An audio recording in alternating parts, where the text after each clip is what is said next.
अध्यक्ष रहे, वर्तमान में सार्वजनिक उपक्रम ब्यूरो के चेयरमैन आदरणीय सुभाष बराड़ा जी वो आए और अपनी बात रखें। जोरदार तालियां।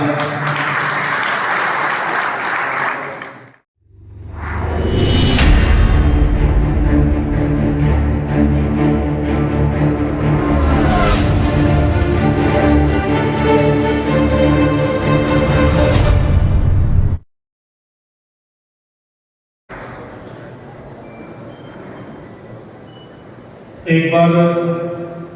जोरदार नारा लगाएंगे, घोष करेंगे। भारत माता की, भारत माता की। और अब भगत धन्ना जी की। बहुत धन्यवाद। पीछे आवाज ठीक आ रही है या गूंज रही है? ठीक है। आज उत्तर भारत के भक्ति काल के समय के बहुत बड़े, बहुत महान संत भगत धन्ना जाट की जयंती का कार्यक्रम जो 23 अप्रैल को रखा गया है, उस कार्यक्रम की तैयारी हेतु बैठक जो यहाँ पर भिवानी जिले के सामाजिक राजनीतिक ऐसे कार्यकर्ता जो समाज में लगातार अपना काम करते रहते हैं जन जागरण का, ऐसे महानुभावों की ये बैठक जो रखी, इसमें हमारे बीच में उपस्थित हरियाणा सरकार में मंत्री, हमारे लोकप्रिय नेता आदरणीय जयप्रकाश दलाल जी, जिला के अध्यक्ष हमारे बहुत पुराने साथी आदरणीय शंकर रूपड़ जी, युवा आयोग के चेयरमैन भाई मुकेश जी, जिला परिषद की चेयरपर्सन अमिता मलिक जी, जो जाट धर्मशाला है, इस संस्था है जो यहाँ की, इसके प्रधान आदरणीय दिलबाग सांगवान जी, किसान कल्याण समिति के अध्यक्ष आदरणीय सुरेंद्र ठेकेदार जी, आदरणीय अजीत सांगवान जी, हमारे नौजवान साथी, और आज हम सब के लिए बड़े की अच्छी बात एक ये है कि जिस धनौरी गांव के अंदर कार्यक्रम होगा, उस धनौरी गांव से भी राजा राम जी, प्रेम जी,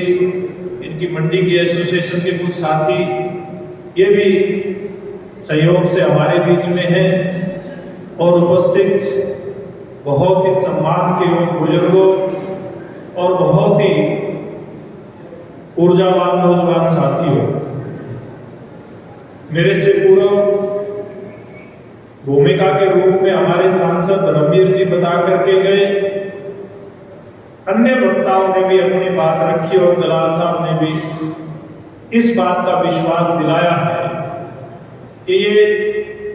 जो 23 अप्रैल का कार्यक्रम धनौरी गांव के अंदर होगा, इस कार्यक्रम में ज्यादा से ज्यादा संख्या में आप लोग आएंगे। मैं विश्वास लेकर के केवल वहां जाने का काम नहीं करूंगा, बल्कि ये जो आप लोगों का जो विश्वास है, ये विश्वास अन्य लोगों के बीच में भी मैं इसको प्रकट करूंगा कि किस प्रकार से हरियाणा के दक्षिण का जो हमारा छोर है भिवानी जिला, उसमें किस प्रकार का उत्साह भगत धन्ना जी की जयंती के लिए है। और मैं आपको बात बताना चाहता हूं कि आज शाम तक मेरा 12 जिलों के अंदर दौरा पूरा हो जाएगा, सिरसा से लेकर के दादरी तक, उधर कैथल से लेकर के और सोनीपत तक ये सारा जो क्षेत्र है, इस क्षेत्र में धन्ना भगत जी को मानने वाले, धन्ना भगत जी को जानने वाले बड़ी संख्या में ना केवल जाट समाज के लोग बल्कि सर्व समाज के लोग रहते हैं। लेकिन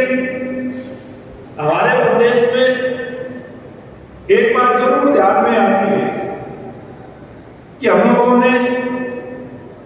चौधरी छोटू राम जी से लेकर के और जितने भी हमारे राजनीतिक नेतृत्व के हमारे पुरोधा रहे, उनको हमने खूब याद किया, खूब उनके संघर्ष को, उन्होंने जो समाज को उठाने के लिए, देश को उठाने के लिए आजीवन किया है, उसको हम लोग चर्चा के माध्यम से लोगों तक लेकर के जाने का काम करते हैं। लेकिन धन्ना भगत जी जो भक्ति काल के समय के बहुत बड़े संत थे। मैं इस दौर में बहुत सारे ऐसे संत महात्माओं से मिला हूं जिन्होंने इस बात के लिए सरकार की बड़ी प्रशंसा की है। हरियाणा प्रदेश के मुख्यमंत्री मनोहर लाल जी की बड़ी प्रशंसा करी है कि उन्होंने जो बाकी संत महात्माओं की जयंतियां सरकारी स्तर पे मनाने का सिलसिला शुरू हुआ था, उस सिलसिले में भक्ति काल के बहुत बड़े संत जिन्होंने जाट समाज में जन्म लिया था, भगत धन्ना जी, उनका नाम भी जोड़ करके उनकी जयंती मनाने का काम किया। और मुझे याद है दलाल साहब ने पहली बार यहाँ धनौरी से बैठे हैं, मैं इनको भी एक दिन ध्यान करवा रहा था, मैं कि आप लोग तो मेरे को उस समय जानते भी नहीं थे, मैं भी बहुत ज्यादा धनौरी गांव के लोगों को नहीं जानता था, 2005 संपर्क के लोग थे।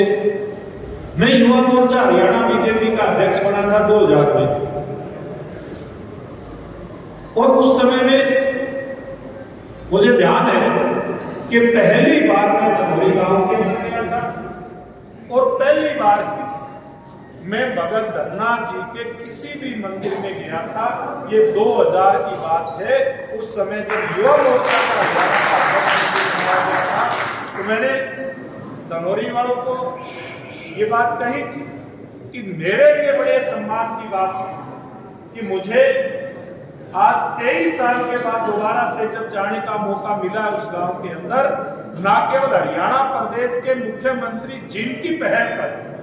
ये कार्यक्रम आयोजित किया गया है, वो उस कार्यक्रम में आएंगे, बल्कि उनके साथ आज ये पहली बार मैं बात आपके सामने कह रहा हूं, इस देश के उपराष्ट्रपति जिन्होंने जाट समाज की हमेशा से लड़ाई लड़ने का काम किया, महामहिम उपराष्ट्रपति जगदीप धनखड़ जी भी उस कार्यक्रम के अंदर आएंगे। उन्होंने भी अपनी सहमति दी है कि आप और हम सब लोगों के लिए बहुत बड़ी खुशी की बात है, और धनौरी वालों के लिए और मेरे लिए तो और भी ज्यादा कि जब मैं 23 साल के बाद उस गांव के अंदर जाऊंगा तो वहां पर हमारे साथ देश के इतने बड़े किसानों के नेता जगदीप धनखड़ जी और हरियाणा के हर दिल के अंदर राज करने वाले मुख्यमंत्री मनोहर लाल जी समेत हरियाणा प्रदेश की तमाम हमारी जो खापों की सरदारी है वो धनौरी गांव के अंदर दिखाई देगी, क्योंकि मौका ही ऐसा है। और केवल जाट का पंचायतों के नहीं, बल्कि सर्व समाज के लोग, सर्व समाज का नेतृत्व करने वाले लोग उस दिन आपको धनौरी गांव के अंदर दिखाई देंगे। उस दिन बहुत बड़ा किस प्रकार का भव्य दृश्य आप लोगों को धनौरी में देखने को मिलेगा, उस कार्यक्रम के लिए आपको न्योता देने के लिए उपस्थित हुआ। बुजुर्गों, नौजवान साथियों, माताओं बहनों, एक बहुत बड़ा अवसर हरियाणा प्रदेश में हम सब लोगों के लिए, क्योंकि एक छोटी बात नहीं कि किसी सरकार ने संत महात्माओं की जयंती मनाने का काम शुरू किया है। ये देश, ये भारत भूमि संत महात्माओं की भूमि, और इस भारत भूमि पर तो अलग अलग समय में, चाहे वीर तेजाजी जाट जो बहुत बड़े योद्धा हुए, चौधरी सूरजमल महाराजा सूरजमल जी हुए, इनसे लेकर के राजनीतिक नेतृत्व चौधरी चरण सिंह से लेकर के चौधरी छोटू राम जी और इधर हमारे सेनाओं के योद्धा, तमाम दीवारें जाट समाज के योद्धा, जाट समाज के वीर सपूत, जाट समाज के इस प्रकार के जो हमारे लिए पूजनीय हैं, उनसे भरी पड़ी, उनसे इतिहास हमारा भरा पड़ा। लेकिन हम लोगों के लिए जरूरी इन राजनीतिक और सामाजिक जो हमारा नेतृत्व था उनको याद करते करते हमारे देश के लिए जो उस समय का दौर था, भक्ति काल का दौर था, जिस समय में देश के स्वाभिमान को दबाने का काम किया जाता था, हमारे देश के नागरिक के मनोबल को तोड़ने का काम किया जाता था, हमारे दिमाग के अंदर, हमारे दिलों के अंदर जो गुलामी की मानसिकता थी वो कूट कूट करके भरने का प्रयास किया जाता था और हिंदू समाज को उस समय में धर्म परिवर्तन के लिए मजबूर किया जाता था। उस काल के अंदर भगत धन्ना जी ने जन्म लिया था, संत कबीरदास जी ने जन्म लिया था, संत रविदास जी ने जन्म लिया था और उसी श्रृंखला में थोड़ा आगे आकर के आप देखोगे तो गुरु नानक साहब से लेकर के गुरु गोविंद सिंह जी तक सिख गुरुओं का जो इतिहास भरा पड़ा है, अलग अलग समय में इस भारत भूमि के ऊपर जन्म लिया था। ये उस बात को सार्थक करता है जो बात गीता जी के अंदर भगवान श्री कृष्ण ने कही है, यदा यदा हि धर्मस्य ग्लानिर्भवति भारत अभ्युत्थानं धर्मस्य तदात्मानं सृजाम्यहम् विनाशाश्च दुष्कृतां ते गणान् साधूनां धर्म संस्थापनार्थाय संभवामि युगे युगे। भगवान श्री कृष्ण कहते हैं गीता के माध्यम से हम लोगों को संदेश देते हैं कि जब जब इस धरती के ऊपर पापियों का प्रभाव बढ़ता है, सज्जनों की हानि होती है, धर्म की हानि होती है, तो उस समय में उन दुष्टों का, पापियों का नाश करने के लिए और सज्जनों और संत जनों को तारने के लिए, धर्म की स्थापना करने के लिए मैं स्वयं आकर के जन्म लेता हूं। तो इस प्रकार के संत महात्मा उस ईश्वर का ही स्वरूप हमारे बीच में आते हैं, जो धन्ना भगत जी भी उनका स्वरूप हमारे बीच में थे। किस प्रकार से धन्ना जी के अगर जीवन के बारे में आप लोग पढ़ेंगे, उसके ऊपर गौर करेंगे तो आपको ध्यान में आएगी। एक छोटा सा बालक जब घर के अंदर पंडित जी आते हैं, हमारे परिवारों के अंदर बहुत एक सहज से इस प्रकार की रीत चली आती है कि संत महात्मा घरों में आते हैं। एक बार धन्ना जी के घर में उनके कुल पुरोहित आए, आकर के स्नान किया, स्नान करके शालिग्राम को निकाल करके उन्होंने पूजा की। तो धन्ना भगत जी जो उस समय बालक थे, उनके मन के अंदर जिज्ञासा हुई कि पंडित जी की क्या कर रहे हैं, किस प्रकार का क्रियाकलाप कर रहे हैं। तो पंडित जी ने जब बताया कि मैं परमात्मा को याद कर रहा हूँ, अपने इष्ट देव को याद कर रहा हूँ, तो बहुत सारी बातें लंबी कहानी में नहीं जा करके बालक धन्ना जी ने जिद की, शालिग्राम लेने की, पंडित जी दे करके चले गए और ये कहा साथ में कि धन्ना जी ले तो लिया, लेकिन इसकी विधिवत इनकी पूजा करनी पड़ेगी, इनको नहलाना पड़ेगा, इनको भोग लगाना पड़ेगा। तो धन्ना जी के मन के अंदर जिज्ञासा जो थी, पंडित जी के दर्शन करने के बाद से, उनका जो क्रियाक्रम था वो देखने के बाद से, तो अगले दिन से धन्ना जी ने वही कार्यक्रम शुरू कर दिया जो पंडित जी करते थे लगातार। शालिग्राम जी को नहला करके, साफ करके और अपनी माँ से ये कहा कि भोग लगाऊंगा, धन्ना जी के लिए कुछ खाने के लिए दीजिए। माँ भी थोड़ी उत्सुकता में थी। भगत उसमें धन्ना जी जो बच्चे थे उनको सारा कुछ दिया और लगातार कई दिनों तक चलिए ये चलता रहा। धन्ना जी ने देखा कि भगवान तो कुछ भी नहीं खा रहे हैं, तो जिद करके ये कहा, अगर भगवान मैं आपको भोग लगाता हूँ, आप नहीं खाओगे तो मैं भी कुछ नहीं खाऊंगा। और अंत में भगवान श्री कृष्ण को दर्शन देने के लिए मजबूर होना पड़ा था। उस समय इतना बड़ा चमत्कार हम कह सकते हैं उस भक्ति काल के अंदर हुआ था। और हमारे समाज के अंदर जिस प्रकार से बहुत सारी ताकतें बांटने का काम करती है, जैसे मैं कह रहा था स्वयं परमात्मा किसी न किसी रूप में किसी न किसी बुराई को या दुष्टों का नाश करने के लिए इस धरती के ऊपर अवतरित होते हैं। रामानंद जी जो पंडित जी थे, काशी के अंदर बहुत बड़े विद्वान थे, उनके शिष्य कौन हुए? संत कबीरदास जी उनके शिष्य हुए, रविदास जी उनके शिष्य हुए, धन्ना भगत जी उनके शिष्य हुए। तो ये हम लोगों को बताता है ये कि किस प्रकार से हमारा समाज पहले भी एक था, आज भी एक है, भविष्य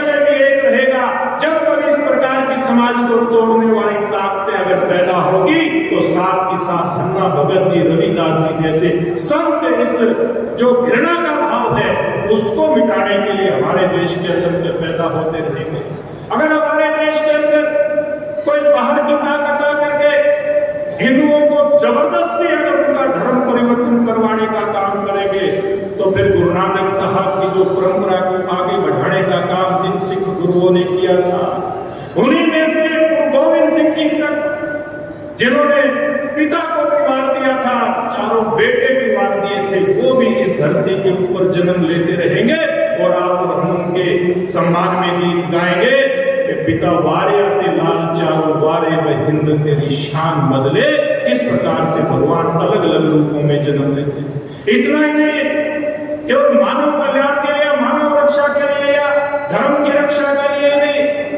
हमारे देश के अंदर तो जीव जंतुओं की रक्षा के लिए भी भगवान कहते हैं किसी न किसी रूप में जन्म लूंगा। यहां तक कि वनस्पति में भी हम भी मानते हैं, हमारी संस्कृति भी मानती है और वैज्ञानिकों ने भी इस बात को सिद्ध किया है कि हमारी वनस्पति भी चेतन है, इसके अंदर भी आत्मा का वास है। जब हमारे पेड़ पौधे वनस्पतियों का नाश होता दिखाई देता है, जीव जंतुओं का नाश होता दिखाई देता है, तो इसी धरती के ऊपर गुरु जम्बेश्वर जी जन्म लेते हैं और 29 नियम बना करके कहते हैं ना केवल जीव जंतु की रक्षा करनी है बल्कि हमने पेड़ पौधों को भी रक्षा करनी है, हमने पर्यावरण की भी रक्षा करनी है। इस प्रकार से स्वयं परमात्मा जन्म लेते हैं। और वर्तमान में जब दुनिया का सबसे बड़ा लोकतंत्र भारत देश इस दुनिया की अगुवाई करता हुआ दिखाई देता है, तो मैं समझता हूं कि किसी न किसी रूप में स्वयं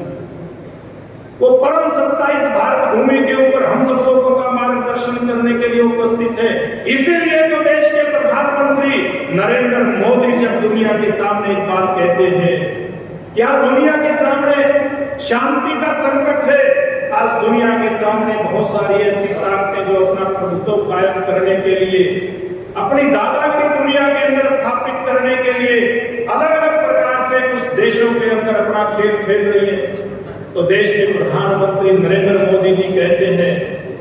दुनिया के बड़े देशों की, बड़े नेताओं की बैठक के अंदर कहते हैं कि भारत की संस्कृति ऐसी है जो जोड़ने का काम करती है और खास करके हमारे संत महात्माओं के द्वारा इस प्रकार की विधाएं स्थापित की गई है समाज में। योग जैसी विधा जो ना केवल शरीर, मन, बुद्धि और आत्मा को जोड़ता है बल्कि आत्मा और परमात्मा का भी मिलन कराता है, व्यक्ति को व्यक्ति से जोड़ता है, देश को देश से जोड़ता है, समाज को समाज से जोड़ता है। अगर योग दुनिया अगर अपना लेगी तो बहुत सारी समस्याओं का समाधान होगा और दुनिया के अंदर शांति स्थापित करने के लिए एक बहुत बड़ा कदम साबित होगा। तो पूरी दुनिया उस बात को स्वीकार करती है और दुनिया कहती है कि नरेंद्र मोदी जी आपकी पहल पर 21 जून को पूरी दुनिया के अंदर विश्व योग दिवस घोषित किया जाएगा। आप और हम सब लोग देखते हैं पाताल में भी, जमीन पर भी, आसमान पर भी 21 जून को हमारी भारतीय संस्कृति का झंडा फहराता है और योग करती हुई दुनिया हम लोगों को दिखाई देती। इतना ही नहीं, जब हमारी संस्कृति का जब हम गुलाम थे, पूरी दुनिया के अंदर मखौल उड़ाया जाता है, मजाक उड़ाया जाता है। इसी भारत भूमि से दयानंद सरस्वती जी के आशीर्वाद से स्वामी विवेकानंद जी एक नौजवान संत विश्व की धर्म संसद के अंदर जाता है और जब धर्म संसद शिकागो में हुई थी, अमेरिका के शिकागो में, वहां पर जब स्वामी विवेकानंद जी पहुंचते हैं, युवा संत को देख करके, गेरुआ कपड़ों में देख करके, और दुनिया के जो बड़े संत अपने आप को कहते थे वो अट्टहास लगाते हैं, वो मजाक करते हैं कि बालक किस प्रकार से इस दुनिया की धर्म संसद में आकर के उपदेश देगा, देखने की बात है। लेकिन जब स्वामी विवेकानंद जी भारतीय संस्कृति के ध्वजवाहक के रूप में मंच के ऊपर जब उनकी बारी आती है, खड़े होते हैं बोलने के लिए, और पहली लाइन जब वो कहते हैं, अंग्रेजी में बोलते हैं, my American brothers and sisters, तो चारों ओर इस प्रकार से विश्व का वातावरण होता है, चारों तरफ से इस प्रकार की तालियों की गूंज सुनाई देती है कि भारत ऐसी भूमि है, भारत की संस्कृति ऐसी है जो आज भी पूरी दुनिया के भाई बहन को अपना भाई बहन मानते हैं। और वहां पर स्वामी विवेकानंद होती है, ये वही संस्कृति है। उसी संस्कृति के ध्वजवाहक के रूप में भगत धन्ना जी की जयंती आज पूरा हरियाणा प्रदेश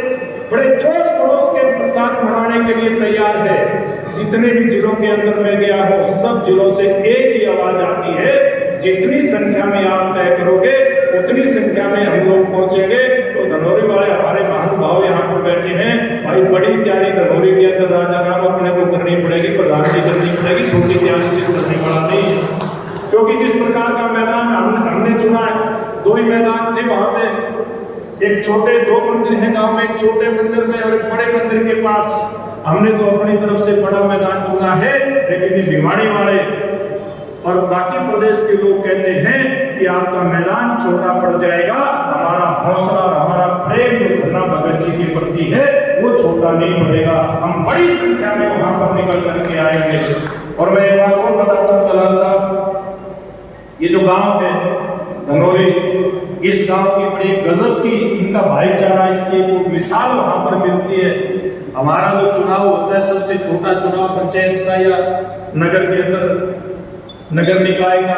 आपस में जो चुनाव लड़ते हैं तो इतना तनाव हो जाता है कि बहुत दिनों तक लेकर राम राम जयराम जी तक छूट जाती है। ये गांव मैंने एक उदाहरण के रूप में देखा कि चुनाव लड़ने वाले जो बेशक उस दिन चुनाव हारे हो, जाकर के जीते हुए को बधाई देते और गांव का विकास ठीक से किस प्रकार से हो उस बात की शुभकामना देते हैं। इस प्रकार का भाईचारा धनौरी गांव में देखने को मिलता है। बहुत सारी जो कुरीतियां हैं उनके खिलाफ लड़ते हुए इस गांव का संगठन दिखाई देता है। गांव में कोई छोटे मोटे काम की जरूरत पड़ती है, अगर सरकारी अधिकारी या सरकारी स्तर पे किसी काम में देरी होती है तो गांव दो कदम अपने आप आगे चल करके उस काम को, बेशक सरकारी स्तर का काम हो, अपने आप करता हुआ दिखाई देता है। इस प्रकार के गांव के अंदर भगत धन्ना जी की जो जयंती मनाई जाएगी और ये जो स्थान का चुनाव हुआ और जो ये धन्ना भगत जी की जयंती का चुनाव हुआ, उसके लिए अगर सबसे ज्यादा कोई बधाई के पात्र है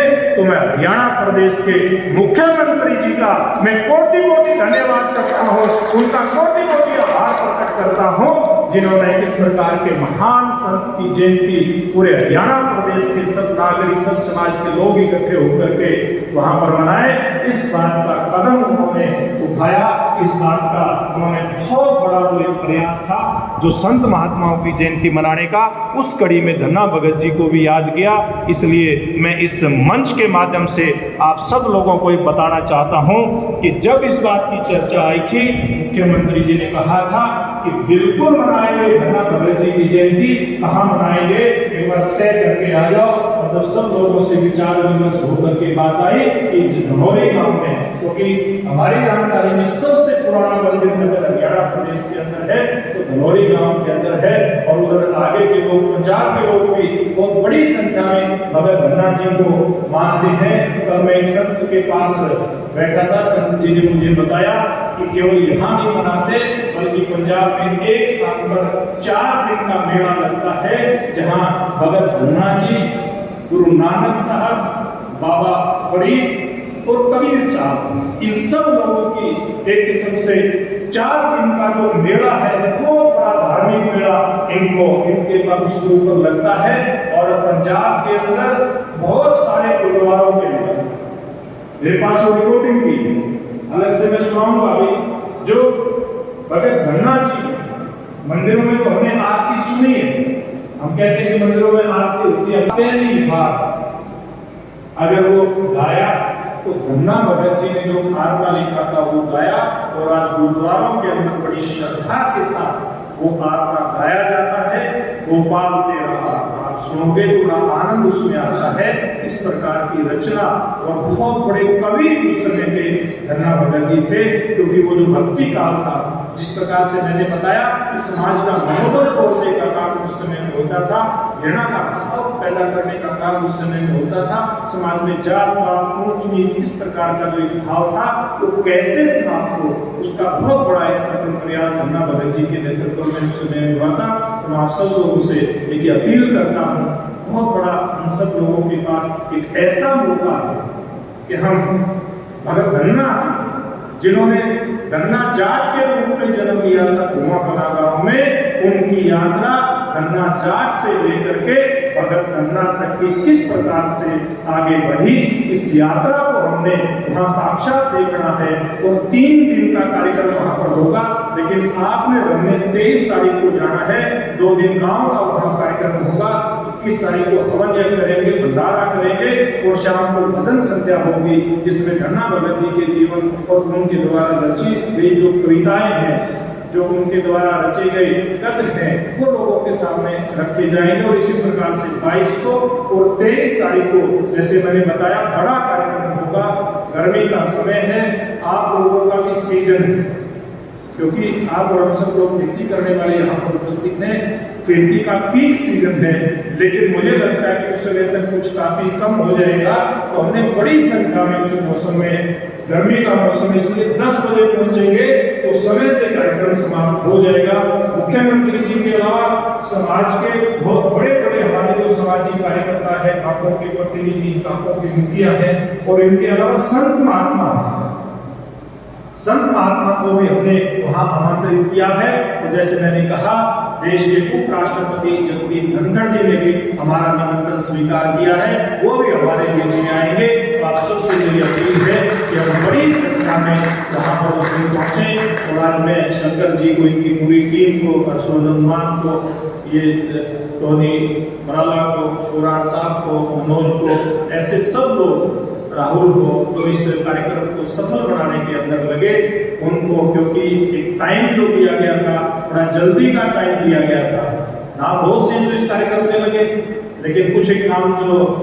मंच वालों को पहले ले लिए थे, मैंने अलग से कुछ नाम ध्यान में आए हैं मेरे, जो लोगों ने बड़ी मेहनत की। और ये सांसद महोदय भी कह रहे थे कि मेरे कार्यक्रम है, कार्यक्रम जल्दी आप शुरू कर लेंगे। तो कुछ सारी व्यवस्थाओं के भागदौड़ के चलते इतनी जल्दी ये बैठक रखी, और 11 बजे तो शुरू होती है, 11 बजे इस बैठक की समाप्ति की ओर बढ़ रही है। आपने इतनी अच्छी मेहनत करके एक सफल बैठक का आयोजन किया, इसके लिए मंच पे बैठे और मंच के सामने वाले सबका मैं हाथ जोड़ करके बहुत बहुत धन्यवाद करता हूँ। अंत में फिर एक बार जोरदार नारा लगाएंगे, ताकि आपकी आवाज से मुझे पता चल जाए कि भिवानी जिला जैसे कि बॉर्डर का जिला है, लेकिन बड़ी संख्या के अंदर उस दिन धनौरी गांव में पहुंचेंगे तो हाथ खड़े करके भगत धन्ना जी की जय बोलेंगे।